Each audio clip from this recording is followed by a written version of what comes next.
Bienvenue à Rodrigue Maupeyi, émission que chaque mois, avec un groupe d'enfants, nous peut apprendre nous l'histoire, nos traditions, aussi nos bonnes coutumes et al site. Dans Rodrigue, CB est dans 4 stations, pour Mathurin, Pointe-Monnier, Grenade et Trèfle. Alors aujourd'hui, avec nos bonnes enfants, nous peut apprendre comment produire l'électricité. Sa douceur et sa simplicité, on est heureux, on n'est jamais angoissé. Une petite visite, vous serez enchantés. Car dans mon île, on prend son temps pour vivre sa vie. Pas de soucis, car ici c'est la belle vie. Pas de métro ni de bouchons comme à Paris. Bonjour, bonjour, bonjour. Ça va? Bonjour et bienvenue à tous, l'équipe de la MBC et les enfants qui participent à l'émission Rodrigue Maupeyi. Ici, nous bien contents d'accueillir les autres à la centrale du CEB de Pointe-Monnier. Bon, la centrale de Pointe-Monnier, c'est une assez nouveau centrale qui est montée en 2004. Il est opéré depuis 2004. Ici, c'est la centrale de base qui produit un courant pour la CEB à Rodrigue. Voilà. Avec monsieur Harry François, voilà, aujourd'hui nous pouvons découvrir plus comment nous produire l'électricité. Bien sûr, les enfants, vous êtes assez enthousiasme, vous avez envie de connaître comment nous faire, qui fait exactement là. Direction, nous suivre, monsieur Harry. Quand ça nous pour aller premier. Bon, pour commencer, me tenir à passer quelques consignes aux enfants. Nous allons accompagner de monsieur Bess Manol, qui est foreman ici au CEB. Et d'abord, ici, nous donne l'endroit que nous avons beaucoup de risques de glissade ou bien même énormément de danger potentiel. Mais nous vous demandons de suivre nous bonnes consignes et suivre nous pas à pas dans l'endroit que nous guidons. Pour commencer, une centrale thermique est constituée de plusieurs systèmes. Le système de fuel, c'est-à-dire qui permet de nous rouler nos moteurs ici à Pointe-Monnier. C'est-à-dire système de lubrification, mais aussi un système de l'huile, l'air, de l'eau et tout ça là nous avons un système de stockage aussi pour l'eau, pour l'huile, lubrification et aussi pour le fuel. Nous parlons dans une tank form, vous montrer un petit peu comment ça a été et moi expliquer un petit peu si vous avez des questions sur le site, vous allez avoir adressement de ma question.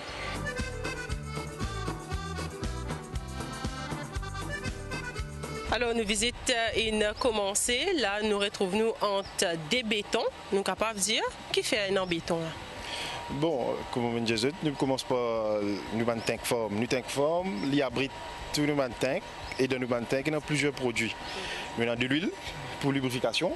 Nous avons de l'eau qui sert comme combustible et aussi diesel qui sert comme combustible. L'eau, nous avons moteur ici à Pointe-Monnier. Maintenant, la présence de béton qui constitue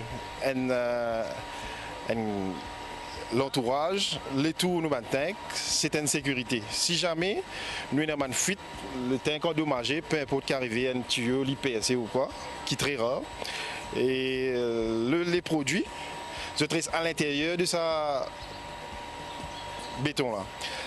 Jusqu'à qui nous, au niveau CEB, nous gagnons la solution, nous prenons la logistique, nous transférons de l'huile là dans l'autre réservoir.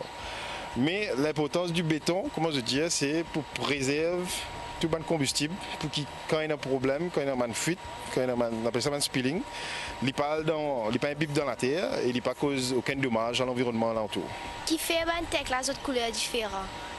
Bon, la différenciation en termes de couleurs, ça veut dire qu'il fait différentes couleurs, c'est pour différencier qui tuyau, qui produit.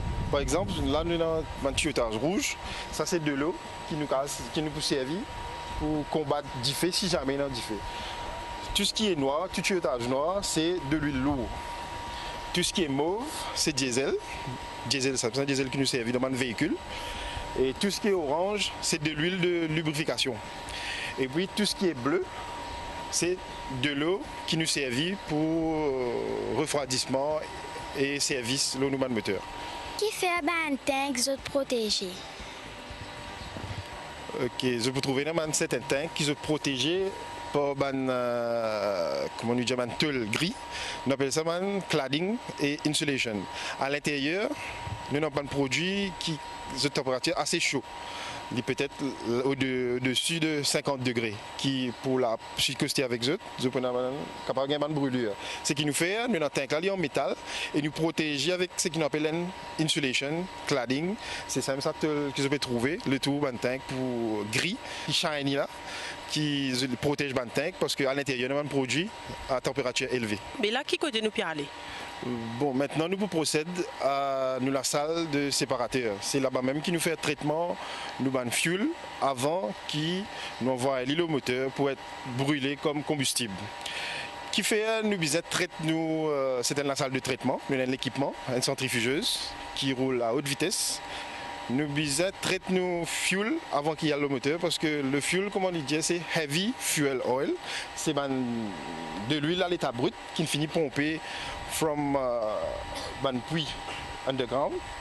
Tout à l'école, vous entendez cause fossil fuel? Oui. Vous entendez?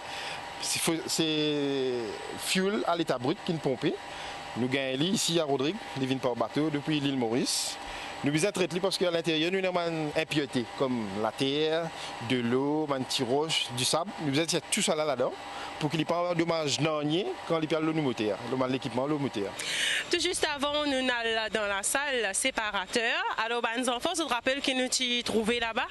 Oui. Qu'est-ce que tu fais dans la salle là? Un traitement fuel. Et quand on fait le traitement là, qui est arrivé? Ça fait sale rester et nous brûler. Nous brûler. Et justement, là, quand nous sommes arrivés, M. Harry, explique-nous un peu qui fait. Bon, comme on explique, le séparateur, il est servi pour séparer de l'huile lourde qui peut servir comme combustible. Et là-dedans, il retire des affaires impuretés comme du sable, de l'eau. Et la terre, c'est pas ça. Maintenant, ce qui reste là, ça impureté là, on appelle ça sludge, slurries, qui nous fait avec lui, nous pas disposer n'importe comment. Nous avons un incinérateur que nous brûlons, nous avons une combustion complète qui déroule, et ça sludge là, les dissiper comme la fumée. Qui peut arriver si nous pas brûler la saleté là? Comme on dit, il peut être difficile pour disposer de cette saleté là. Ce n'est pas une saleté qui nous parle, jeter l'eau nous dépotoir comme un déchet, un déchet en carton ou un déchet en bois. C'est un combustible, restant d'un combustible, les très polluant. Il ne faudrait pas qu'il nous jette n'importe quoi de ça. Attention qui les incrusterait dans le sol et il y a dans nos bandes d'eau. On se trouve ici, c'est l'incinérateur. Le volume quotidien, ça veut dire tous les jours, qui nous produit en termes de sludge, ça veut dire waste, il passe à beaucoup là. L'incinérateur, il roule 2-3 fois par mois, qui nous fait nous stocker dans un tank, le sludge, le waste, et puis nous pomper, nous injecter à l'intérieur de nos incinérateurs. Nos incinérateurs, il envoie beaucoup l'air pour combustion, qui fait beaucoup l'air pour nous assurer qu'il y a une combustion complète et parfaite à l'intérieur dans la chambre incinérateur. Comme ça, nous assurer ce qui nous fait dans la cheminée de l'incinérateur, nous gagner un gaz qui n'est pas nocif à l'environnement. Si un jour arrive un problème, c'est bien éclaté, est-ce que ça peut affecter l'environnement autour? Bon, généralement, quand nous avons beaucoup de combustible, c'est-à-dire de l'huile lourde, de l'huile de lubrification et aussi diesel, comment stocker dans une cuve, comme on a déjà montré. Quand vous brûlez, vous produisez la fumée, définitivement, inévitable. Mais ici, ce qui est bon, nous dit aussi, nous avons un système qui nous appelle firefighting.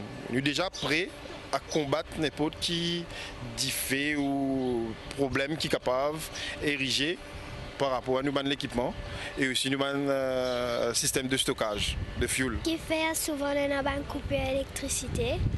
Une coupure d'électricité, la raison pour une coupure d'électricité est diverse. Il est capable de causer par une faute qui est dans l'eau, dans la ligne électrique. Et il est capable de causer par les autres bonnes fautes.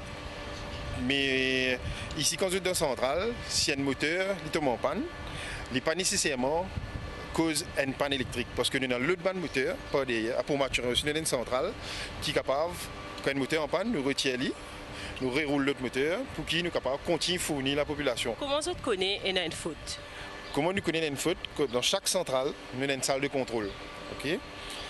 Nous avons des gens qui travaillent 24 heures sur 24 pour assurer l'opération constante et fournir l'électricité constamment à la population ici à Rodrigue. Quand il y a une faute, nous avons une indication dans la salle de contrôle. Nous finissons connaître tel endroit, il y a une coupure. Nous connaissons aussi qui cause sa coupure. Là. Et là justement, nous pouvons dans la salle de contrôle, nous montrer un petit peu comment ça fonctionne, comment l'opération, une centrale thermique, c'est-à-dire une centrale qui a un moteur qui roule au diesel ou à l'huile lourde, comment il fonctionne ici au Semi-Rodrigue.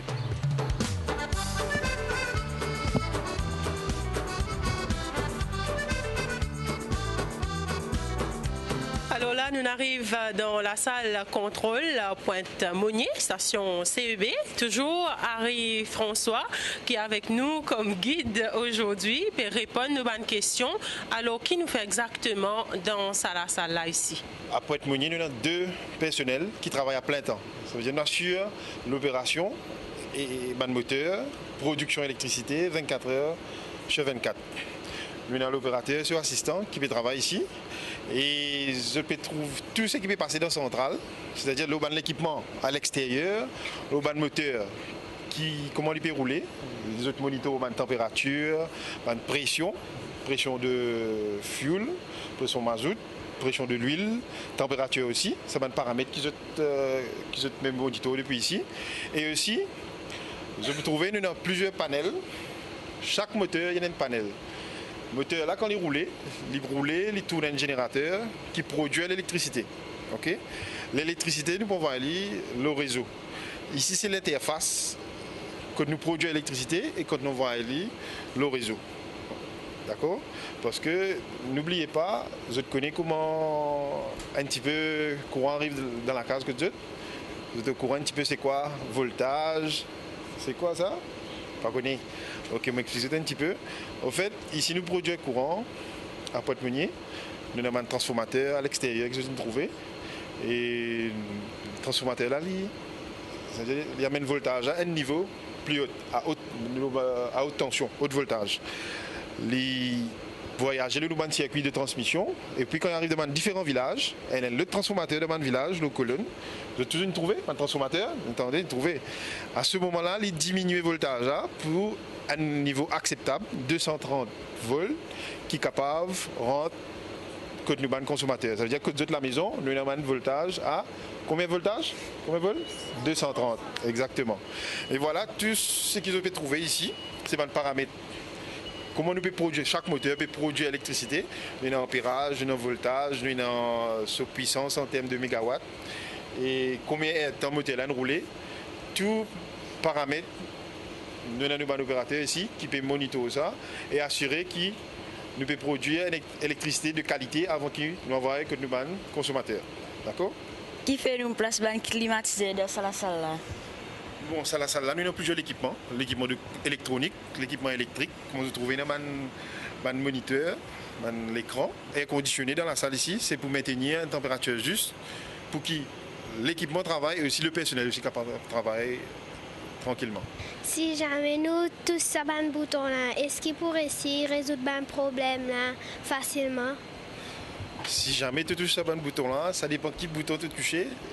Tu as un bouton qui peut tenir le moteur. Quand tu tiens le moteur, généralement, tu prends une coupure d'électricité quelque part, dans un village quelque part. Il y a dans 2, 3, 4 villages aussi. Pour nous rétablir l'électricité, c'est toute une procédure. Il faut prendre un peu de temps. Ça dépend quel bouton tu touches. Si tu touches un bouton, il y a quel gros impact. Nous sommes capables de ramener une solution tout de suite. Est-ce qu'il est capable de contrôler la température du moteur ici? Oui, depuis ici, nous avons contrôlé la température du moteur. Pour montrer aux autres l'écran, ça m'a un moniteur là, ça m'a un computer là, on appelle ça SCADA. Depuis là, nous avons trouvé quelle température le moteur qui peut rouler déjà dans la salle là-bas. Ici, le display, toute température qui est là, nous sommes capables de monter puissance output moteur là, ça veut dire nous faire produire plus d'électricité ou bien nous baisser, nous faire produire moins, dépendant qui le réseau peut demander. Ok? Par exemple, Rodrigue, généralement la pointe, qui nous dit à la pointe, c'est à quel moment Bandimoun servi beaucoup courant. C'est entre 6h à 7h le soir. À ce moment-là, nous avons une plus grande demande. Depuis ici, l'opérateur là, il est capable de diamoter là, produire plus. Pas un bouton qui est dans le panneau de contrôle et aussi sur le SCADA, c'est-à-dire le computer. Pour vous montrer un petit peu comment le computer a été, qui a fait qu'il peut display aussi. Comment on nous connaît, CB Rodrigue, ce central, il trouve à Port-Maturin.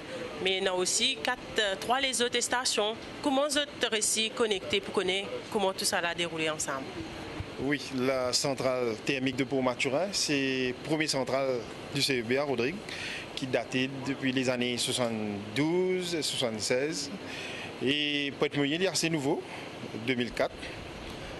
Mais nous considérons le CEB Port-Maturin comme le cœur parce que toute bonne activité, c'est-à-dire transfert de l'huile lourde depuis bateau, et certaines autres activités avec tout le ban de section du CEB, il passe à Port-Maturin.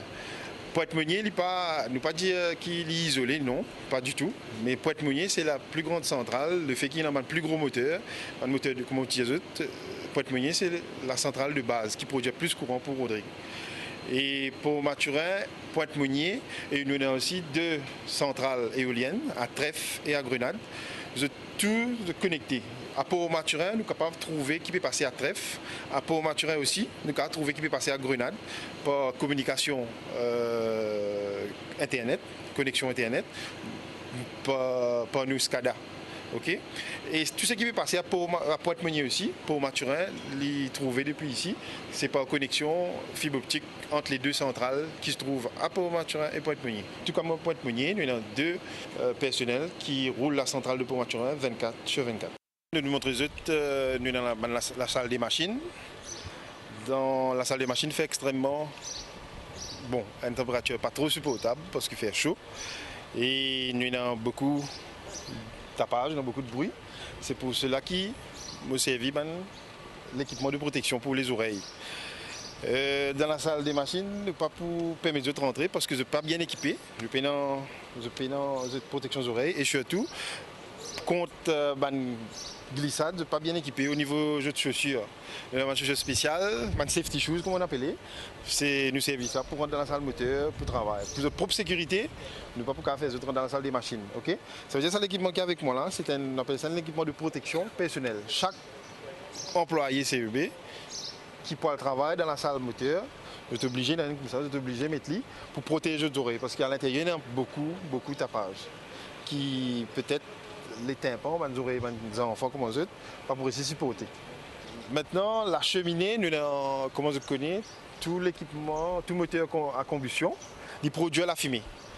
Je vais trouver 3 moteurs déroulés qui sont connectés à la.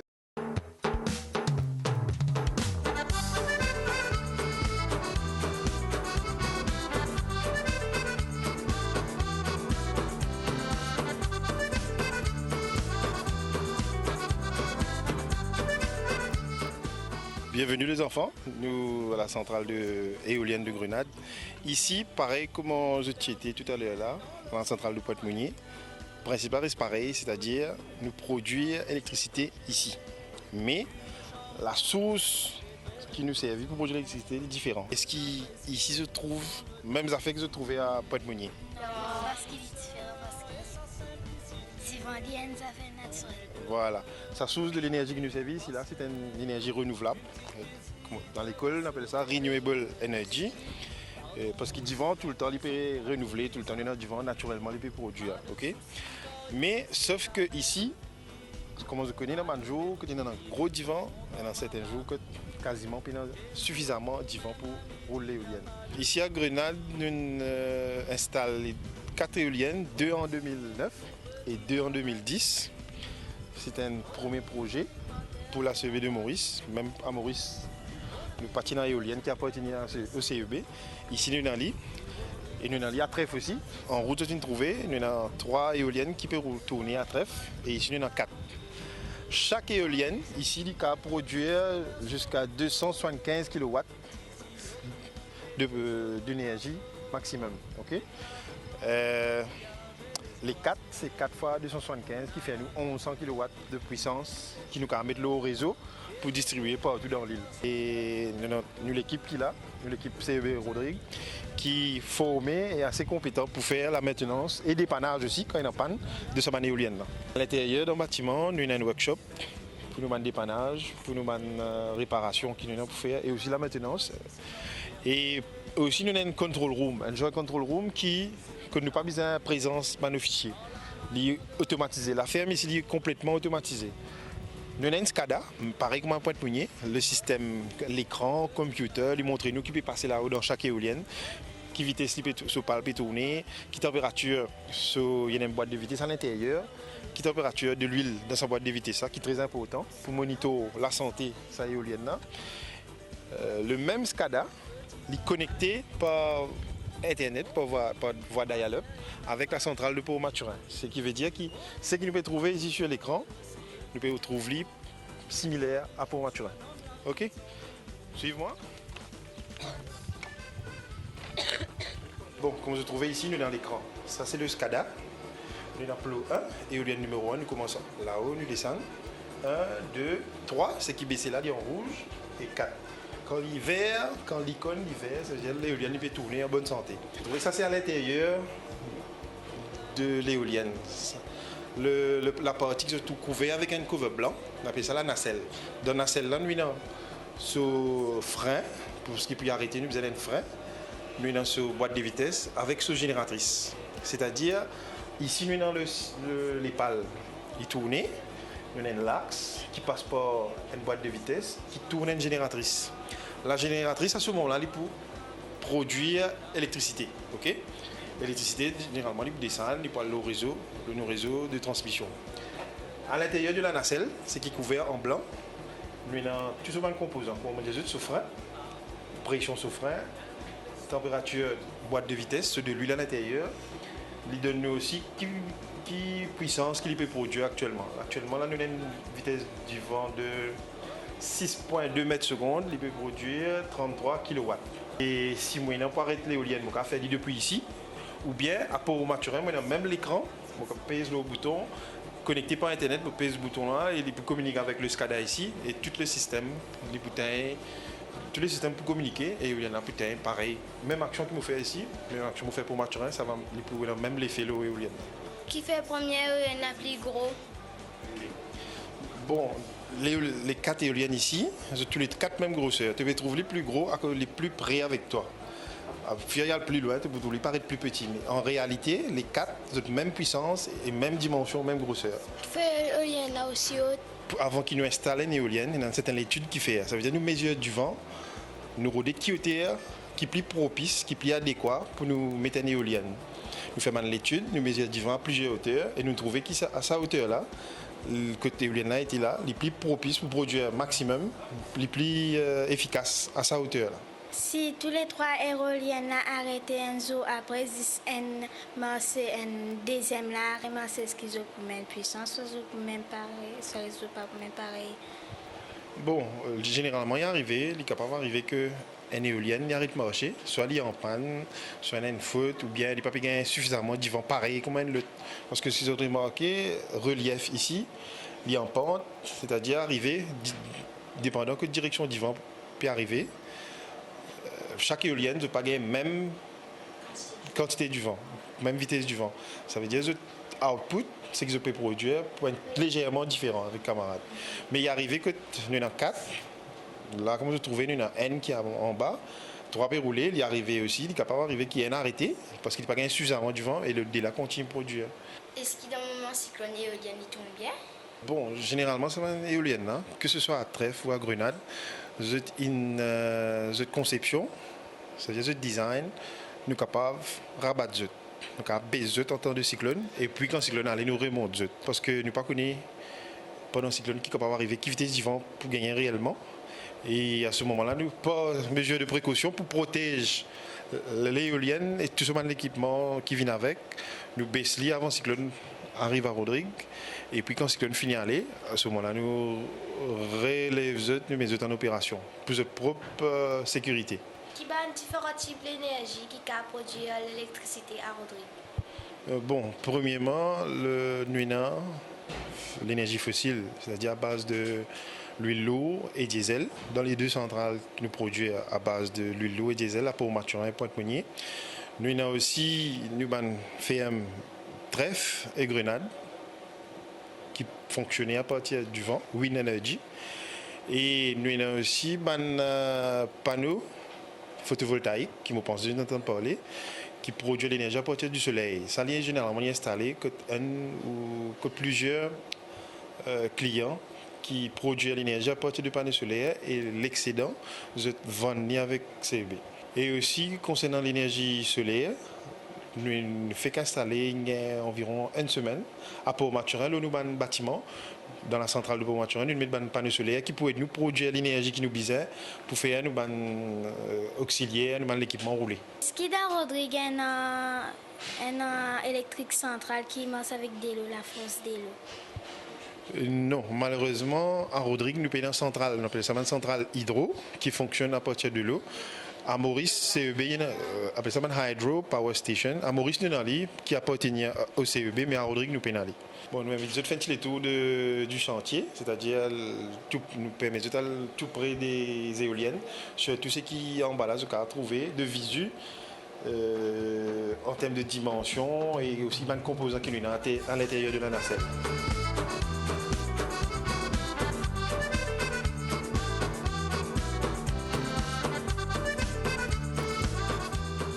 Alors là, nous retrouvons juste devant une éolienne. Au capable, explique-nous un peu qui fait aller en bas. Bon, ici c'est éolienne numéro 3. Vous trouvez une Besly, c'est pour les raisons de maintenance.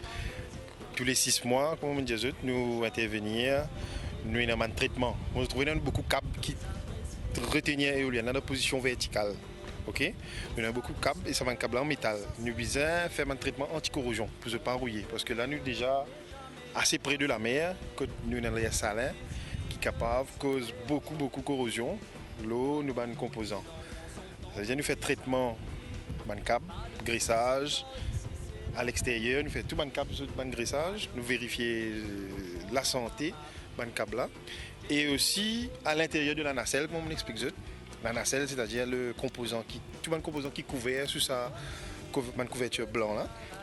Nous avons un graissage qui nous fait, nous avons un check, une inspection, nous avons ici un roulement, tous les autres items qui sont à l'intérieur, nous avons la santé comment était.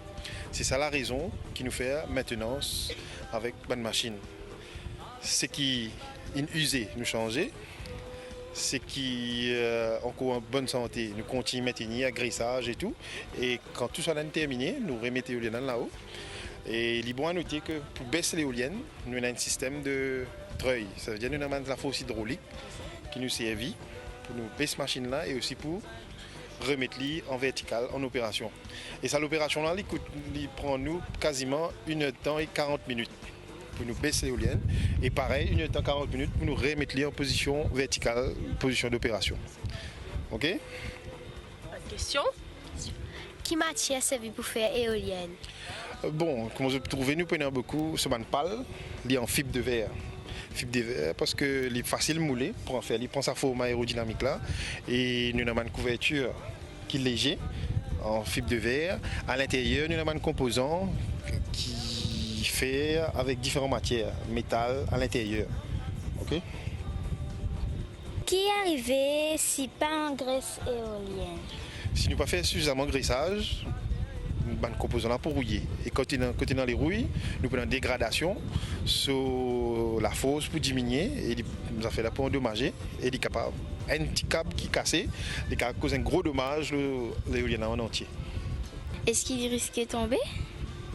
Oh oui, nous avons un gros risque de tomber si ce câble qui retient là pas en bon état. C'est pour cela que nous avons employé ici, informé par le constructeur, d'informer pour faire une manœuvre, c'est-à-dire lever éolienne et baisser éolienne, d'informer pour ça, et dans différentes inspections qu'il fait, parce que toute opération heavy duty operation comme ça, il requiert une certaine compétence qui nous avons employé ici dans la section production de Rodrigue Nuena. Avec nos petits enfants aujourd'hui, nous avons découvert comment produire l'électricité. Nous espérons qu'ils ont bien suivre, bonne étape, nous capables de dire. Et justement, l'impression, comment vous vivre ça la journée aujourd'hui, là, les enfants? Intéressant, amusant, bien bonne explication, bonne question, bien répondre, mon content, mon année aujourd'hui. La type satisfaisant, on apprend beaucoup de petites choses et c'est venu dans nous l'éducation aussi. Au moins, nous connaissons ça qu'on nous peut servir dans la cour là aujourd'hui. Pour tout ça, là, nous remercions M. Harry François, qui est ingénieur mécanique au niveau CV Rodrigue, pour sa jolie visite guidée qui nous gagne aujourd'hui.